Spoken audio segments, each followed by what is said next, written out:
ചേച്ചി ചേട്ടൻ ഫാൻസി ഡ്രസ്സിന് പോണോ?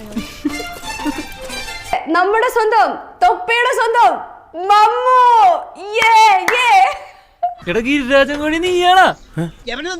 അയ്യോ ഒന്നും പറ്റിയതല്ല, ഇത് പുതിയ സ്റ്റൈലാ.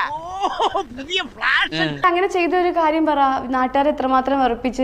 നാട്ടുകാർക്ക് ഞാനെന്ന് പറഞ്ഞാൽ ഭയങ്കര മതിപ്പാ. ജനലിന്റെ അടുത്ത് ജനലിൽ എറിഞ്ഞു പൊളിക്കും, അതേപോലെ ഒളിഞ്ഞു നോക്കും കുളിച്ച്. അതാ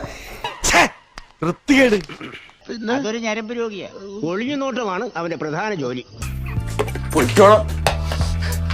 നീ എന്തിനാ പഠിക്കണേ? ഫൈനൽ ഇയർ LLBക്ക്. അതല്ല ചോദിച്ചത്, നീ എന്തിനാ പഠിക്കണേന്ന്. നീ ഒന്നും പഠിച്ചിട്ട് ഒരു കാര്യമില്ല, വെറുതെ കോളേജിന്റെ പേര് കളയാനായിട്ട്. അയ്യേ, അതൊക്കെ ആക്കുമ്പോ ആരെയും പിടിക്കുകയൊക്കെ ചെയ്തിട്ടുണ്ടോ? കുളിസീനൊക്കെ അയാലും മമ്മു വെസ്റ്റാ. അയ്യോ ഇത്തിരി മുന്നോട്ട് പറിക്കാൻ വന്നതാ മക്കളെ. അതൊക്കെയാ അപ്പൊ ചെയ്തോണ്ടിരുന്നത്. അതായത് അതായത് ഞാൻ ഒറ്റക്കല്ല കേട്ടോ, എന്റെ പുരം വേറൊരുത്തനും കൂടെ ഉണ്ടോ. ഞാൻ മാത്രമല്ല, അവരെല്ലാവരും. എന്റെ അമ്മയെ നാട്ടിച്ച്. രാത്രിയാണോ പോവാ? രാത്രിക്കൊന്നല്ല, പകലെന്നെ പോവും. സ്ഥിരാണല്ലേ. ഞാൻ പറഞ്ഞത് സത്യമല്ലെങ്കിൽ എന്നെ കെട്ടിയിട്ടുള്ള ഈ തെങ്ങുമേലുള്ള തേങ്ങ മുഴുവനും എന്റെ തലയിൽ വീണ് ഞാൻ ചത്തുപൊക്കോട്ടെ.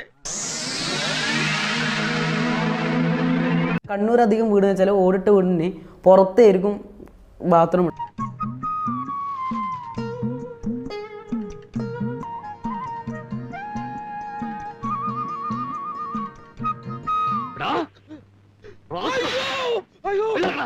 ഞാൻ വേറെ ഒന്നും ചെയ്തില്ല, ഇത്രേ ചെയ്തുള്ളൂ.